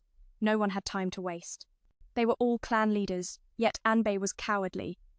Two madmen met, but Foko's madness was backed by real power, so Anbay had no choice but to accept the terms. If he won, the other promised to restore him as clan leader and smooth things over with their elder over the tavern incident. The chosen warrior to fight was Koga, just as Noel had planned. The reason was that this young man was bound by a slave contract, so he couldn't betray Rios. Another contender might be stronger but was furious over the old leader's death and might not fight with full strength.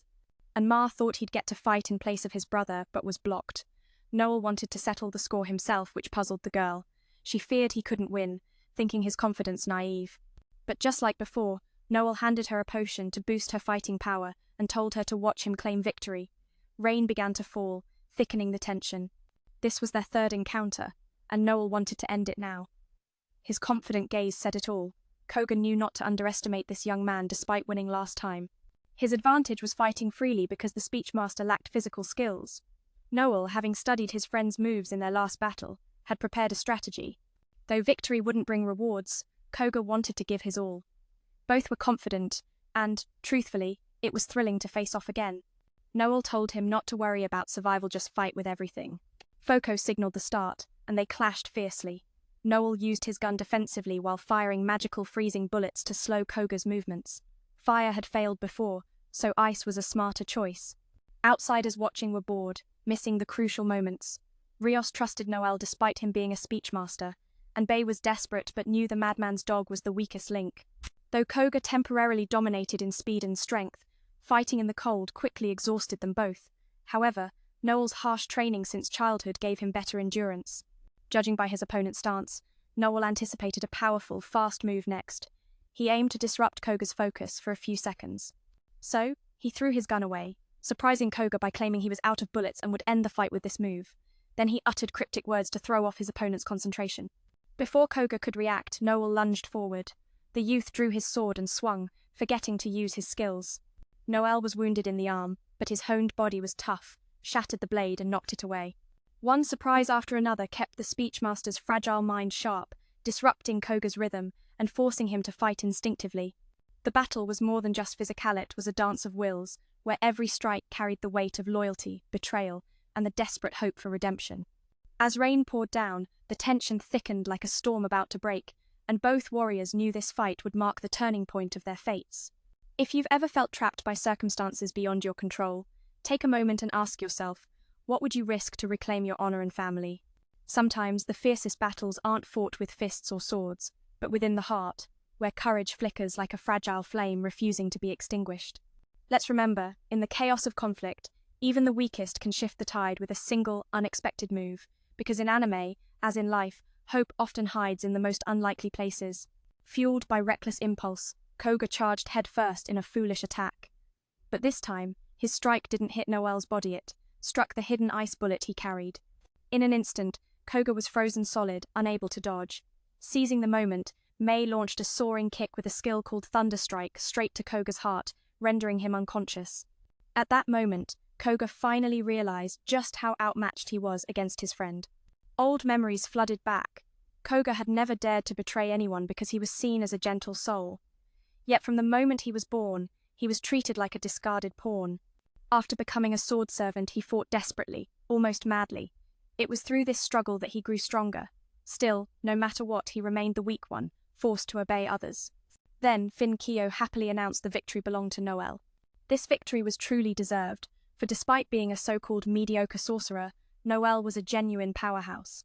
Not only did he possess sharp intellect and masterful tactics, but his eyes held an unshakable confidence. Inside Koga's heart, a burning wish ignited to be like this friend. Maybe then, he could finally break free from his haunting past. Yet even now, Koga struggled to believe Noel had truly defeated him and handed him over to Fin-Kyo. After witnessing the battle, Rios praised Noel's brilliance, truly a man worthy of admiration and pursuit. He hoped that if Noel ever faced hardship, he would seek help from them. Noel, however, felt no debts owed and saw no need for such favors. At last, Rios understood why Koga admired the sorcerer so much. Meanwhile, Anmar was tending to his reckless younger brother's wounds, scolding him for not trusting him and for using Thunderstrike on a specialized opponent. It was a deadly technion struck. The heart and lungs would be stunned, causing unconsciousness. Still, Anmar felt his brother had been too reckless, shouting that winning was the only thing that mattered. But Anmar reminded him, as comrades, they had a responsibility to fight for each other. Yet Koga refused, as if trying to take all the credit for himself. Anmar's concern was clear, but Koga apologized, promising it wouldn't happen again. Only then did Anmar relent, asking Koga to rely on him from now on. Just when it seemed Koga's fate was sealed, Fal-Kyo appeared, demanding a private word. Noel expected a negotiation over the prize money, but Fal-Kyo refused. Instead, Fal-Kyo claimed he was not stingy. After watching such a thrilling battle, he was already satisfied. He then invited Noel to join his family, offering support for him to take over the Gambino clan. Anmar's eyes sparkled with amusement. Noel was only 16, but Fal-Kyo insisted this wasn't about age, but true strength. Noel declined, still chasing his dream of heroism. Fal-Kyo's expression darkened. He asked if Noel knew what a dog he was. Then, with a cold move, he stole the heart of one of his A-rank reconnaissance men, forcing the man to betray his clan. Though this scout's combat skills were weak, he possessed unique special abilities. One of them was the power to strike at another's heart. By placing his hand on the victim's chest, Fal Kyo confirmed there was no heartbeat. The activation condition for this skill was that Noel had refused him twice. If met, he could forcibly extract the opponent's heart. The twist? The man was still alive. Pinocchio explained he was connected through space, but if Falkio squeezed any tighter, or if the distance exceeds 5 meters, Noel would die instantly. The reason behind this incident? Because Noel is just too exceptional, also outstanding, that in the future he's likely to become the Luciano clan's greatest enemy. That's why Finkio wants to eliminate him early, to prevent disasters down the line. He asks one last time if Noel will join him because then there'd be nothing left to worry about. Noel just laughs. He says this is impossible. His principle is to let death come, not to obey anyone's orders. Noel steps forward, telling him he's doing the right thing, because surely one day he will become a great threat. But Noel knows Finkio can't bring himself to strike, because the moment Noel dies, Finkio's pride would shatter. In the world where the big fish swallow the small, killing an enemy while they're weak is natural, but this isn't something a man should do. It's humiliating. Pinocchio, the one who held his heart, is caught off guard, speechless and exposed. Noel declares his king can only be himself. Since childhood, he's carried the aura of a true emperor and refuses to bow to anyone. Hearing this, Finkio has to return his heart, surprised that he's fallen into a weak position. He claims he was just joking and wouldn't dare kill him, then asks permission to leave. Still, he warns Noel not to forget his words. He wants to see how far Noel can climb. The young man agrees, telling Finkio to watch quietly. As they exit, Finkio glares like a wild dog. Touch Noel, and you might lose your life. Even Anbar, the little assassin, is no joke. Afterwards, Finkio pleads for mercy, but there will be no kindness here because he's not Noel. Noel just witnessed a hero's heart being squeezed tight, yet he kept his pride. Seeing this madman's cruelty, Foko gets angry but agrees to spare the enemy's life in a twisted way like livestock, turning Anbar into a pig, chopping off limbs to keep him scared. When it comes to madness, no one in this city beats Finey. He feels a thrill thinking about this, then orders the young man to be taken away for punishment. The next day, Koga officially belongs to Noel. He doesn't want a slave. He wants someone who can change if they follow him, or break free to do as they please. True, Koga is strong, but in the secret world there are many even stronger who aim for the top. To reach that peak, Noel doesn't want a weak dog that only obeys. She wants a fierce wolf who bows to no one.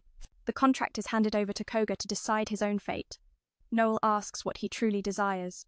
Koga admits his life was always used by others, and now freedom overwhelms him. He doesn't know what to do. But there's one thing he's sure of. He wants to stand beside men and witness him fulfill his dreams. If becoming a mighty wolf is the path to that, then he will walk it. So he begs men to let him join the team, become a new comrade to support him in the future. Noel hears this and agrees immediately. He's been wanting this too. And the sister isn't against it, so everything falls into place. Soon after, they challenge a mid-tier abyss. Men takes the role of leader, issuing orders that elevate his teammates' combat power to new heights. Just as he expected, with this elite trio, conquering the abyss is almost effortless. They sweep through all the monsters spawning inside. Men uses a binding spell to hold the enemies in place for his teammates to finish off the commanders. After the battle, Koga and Ma quarrel over who landed the killing blow on the boss. The sister acts faster, delivering the final strike. She threatens her teammates. Anyone with complaints will die. Men steps in to mediate. They forbid her from taking such reckless actions during fights again. As for Koga, he's reminded that their victory belongs to the whole group, so there's no need to be petty. After all, they did an excellent job and deserve praise. Following today's battle, Noel asserts they can establish a guild to take on more missions. Koga and Ma agree, as long as they can travel with him. Noel explains the importance of creating a guild. It allows them to accept tasks directly from the kingdom, so the money earned won't be skimmed off. Suddenly, a leveling up symbol appears in Men's hand. He realizes this is a major step forward. From now on, he can lead strong teammates and create the best guild to climb to the top of the 7 stars, just like his grandfather once did. The story flashes back to the day Noel lost his grandfather after fighting the level 12 abyss threat. His grandfather was a wise man who helped the household staff secure stable jobs. On that day, the overseer named Harrow approached men to discuss issues related to Overdead. At first, they feared losing the family pillar would bring trouble, but seeing men's talent in managing people put Harrow at ease. Though the family produced wine, men had no intention to continue and handed it over to the staff to focus on XCER. Harrow knew this, so he came to show him images of future enemies. Noel would definitely face this monster, speculated to be the same entity that destroyed his homeland. Knowing this, he showed no surprise. After his grandfather's death, He had already guessed this creature was still alive. At the scene that day, two critical things were missing: the creature's corpse and his grandfather's legendary weapon. The top guild Niras had taken action but suffered a crushing defeat. When the dragon squad arrived, the creature had already escaped to the void, so they couldn't eliminate it yet. People believed the world's invasion by Overdead was driven by an irresistible instinct. However, recently, they discovered extremely powerful monsters appearing by sheer will. This creature is strong enough to defeat Overdead. Though it has only appeared twice, it's ranked among the new 10 kings and reached the Valian level. The void has 13 levels, ruled by 10 beings capable of destroying the real world. According to history, about 40 years ago, Valian appeared known as the Silver Unicorn Citus. It annihilated 3 countries in an instant. Fortunately, at that time, many heroes united, including the Blood Alliance led by Noel's grandfather. They defeated this terror for the first time, marking humanity's unprecedented victory. Driving a 10 king back to its world was considered a triumph. But now, the creature has defeated and stolen Overdead's weapon, potentially heralding a new catastrophe for mankind. Noel finds this extremely intriguing. His gaze makes Harrow uneasy, as it reminds him of young Brandon Noel's grandfather. Harrow once supervised the Heroes Guild and remembers him well. Visiting to check on his grandson, he sees this confident young man and realizes he might have gotten himself into trouble. By the way, Harrow mentions Noel's age. No additional spoken content here to rewrite. No additional spoken content here to rewrite. No additional spoken content here to rewrite. No additional spoken content here to rewrite. Next year, they'd be 15, old enough to register as seers. They all promised that someday their paths would cross again. And here stands the face of the boy destined to become the strongest seer in human history. Back to the present, Noel kept his promise, bringing his 2 comrades to register. Koga, nervous and fearing the questioning, needed reassurance from his friend that there'd be no tough questions. "No worries, just answer like normal," he said, trying to calm him. But Anma, seeing his rival freeze, teased and taunted him, mocking that scared face, joking it might get him booted out right at the start. Koga, imagining his dream crushed because of his own fear, couldn't bear it. Helpless with these 2 wild teammates, suddenly Mr. Harrow appeared, his gaze sharp and fierce, escering them stiff. Both sides exchanged greetings and got straight to work. Everything was prepared to meet the guild's demands. Their achievements were modest, but their true power was undeniable. Noel said he'd be promoted to rank B, depending on their approval to establish a guild. The older sister was the same, but Koga was still stuck at rank C. Hearing this, he pulled a dumbfounded face until Mr. Gee announced the interview was over because their guild application had been rejected. At the same time, a level 12 AB was defeated by a young man. It seemed a common occurrence, as he was the top-tier star of Regalia. Many praised him as the deputy leader of the Dragon Squad, the Empire's finest. Back with Mr. Harrow, he explained why their group couldn't form a guild. The higher-ups were hunting for seers far stronger than them. Meeting just the minimum wouldn't cut it anymore. Times had changed since a year ago. Noel stayed calm and asked for details. Though it was a state secret, their acquaintance allowed Mr. Harrow to reveal the truth, with a strict promise to keep it confidential. First, a massive surge of mana was confirmed in the Empire's west. The underground mana flow was nearing its limit. Eruption was only a matter of time. Within a year, the most dangerous AB to date would appear, threatening the entire region with monster attacks. In other words, a level 13 great calamity only of the deadliest would arise. Whether it was a new species, or the very monster that once defeated Koga's grandfather, remained unknown. Asking how to stop it, they learned it was impossible. Mana flowing through ley lines was like blood in a body. Forcing it would cause earthquakes and volcanic eruptions, potentially worse than the monster itself. The land would become uninhabitable. The only solution was to confront this level 13 calamity head-on and push back all the monsters. Anma asked about their chances of victory and was told humanity once defeated the Silver Unicorn Citus, which allowed the Empire's prosperity today. The upcoming battle would be an all-out war, with seers ranked among the 7 stars as the Empire's core forces. The top guilds were considered worthy regalia by all accounts. However, facing these new monsters far stronger and stranger than those Mr. Men's grandfather fought before, the outcome was uncertain. The monsters' power was unnaturally high. Thus, the country couldn't waste time training random low-level seers like them from the bottom up. There simply wasn't enough time before the battle in 1 year. Noel, realizing the gravity of the situation, agreed to withdraw their application, shocking Koga. He admitted Mr. Harrow's reasoning made sense, but only for now. Right now, Mayan's arrogant attitude is so wild, it's hard to say who he's really like. A man would naturally say he's like himself, proud of his own nephew.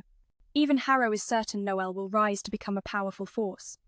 But the two teammates can't understand why their leader gave up so quickly. Shouldn't a dream push you to fight harder? Yet, Noel just calmly says, "I'm not giving up, I'm seizing an opportunity. If we succeed, the three of us will soar in one leap no slow climb needed." Then they slip into an alley where Men reveals that the current Val is a looming catastrophe that could threaten humanity's survival. Yet, paradoxically, it also brings great blessings to the Sea Corps. Thanks to the legacy of his grandfather's successful conquest, the civilization of the Empire skyrocketed. The Empire's technology, powered by the heart of that monster, can produce endless pure water, warming every corner of the realm. The fiercer the battles against savage beasts, the more the civilization advances. It's why Maine's grandfather was hailed as a hero, and why the psyker profession is called the father of all trades. Now, their squad must prove their strength in regalia. G is puzzled, shouldn't they conquer the Val first before climbing to the 7 stars? Anma isn't surprised by his brother's boldness. He once claimed they'd enter regalia within a year. But the current situation forces Noel to slash that time in half. The teammates are shocked 6 months to reach 7 stars sounds impossible. Yet, Noel is determined to follow this path. Once they succeed, they plan to spend the last months establishing their reputation as a Val and proving their worth. When the summit battle arrives, Noel aims to become the supreme commander of the campaign against V. Victory means eternal glory for all three, earning the title of the strongest psyker like the unbeatable swordsman from the Far East, or the granddaughter of a legendary assassin. And as for himself, he's the grandson of Overdead. Just hearing that pumps up his two comrades. At that moment, news breaks outside. The Dragon team has claimed another victory by conquering level 12. Noel knows he must create a shockwave of fame to make the entire city know his name. The next day, he undergoes the promotion ritual, choosing the tactical branch. The petite girl casts a spell awakening his symbol, which vanishes as he becomes a strategist. This new role will sharpen his mind, helping him devise tactics faster, perhaps even predicting battle outcomes like a seer. Outside, the young man accidentally bumps into Sig, one of the Empire's strongest psykers, who's heard a lot about Noel lately. The vice leader of the Dragon team greets him warmly, showing respect. Currently, 3 psykers in the capital have reached rank X, the leader of the 100 Demons Nightwalkers, the Dragon team's leader, and Sig himself. Noel, known as the grandson of the legendary Overdead, realizes Sig wants to recruit him. Though Men doesn't hold an official title like his grandfather, he's recently made waves in the underworld by defeating the Gambino family, forcing their clan to immediately change leaders. Sig is curious about the methods Men used. Noel is surprised at the interest but senses the hidden agenda, so he boldly declines the invitation to join the Dragon team.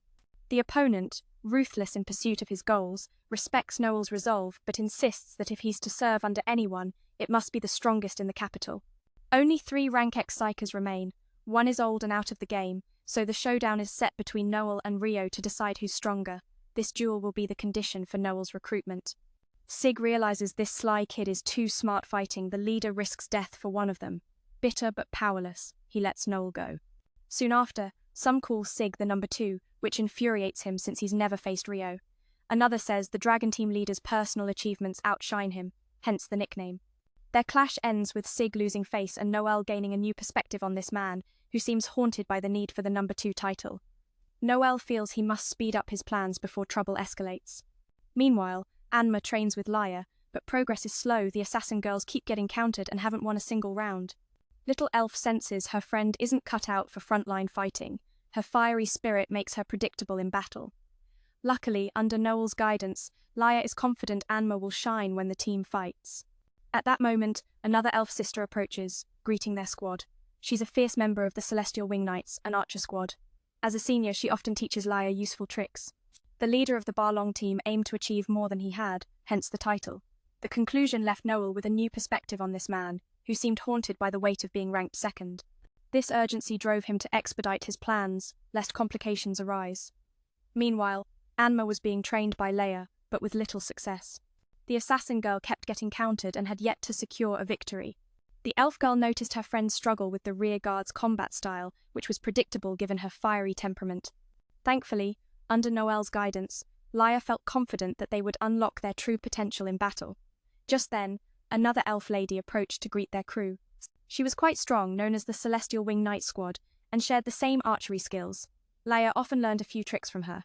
Other team members also came to introduce themselves, and since they were friends with the elf girl, Anma was encouraged to reach out if he faced difficulties. She even mentioned a certain Oz who was causing a ruckus, not realizing that this was the assassin's teammate. The elder sister cautioned against judging others based on rumors, expressing her disdain for such gossip without knowledge. Anma wasn't angry with the elder sister, as her words about Noel rang true. That night, he asked Loki to gather intel on the B-rank adventurers, curious about Min's possible schemes. After deliberation, he targeted the Celestial Wing Knight squad as his path to fame.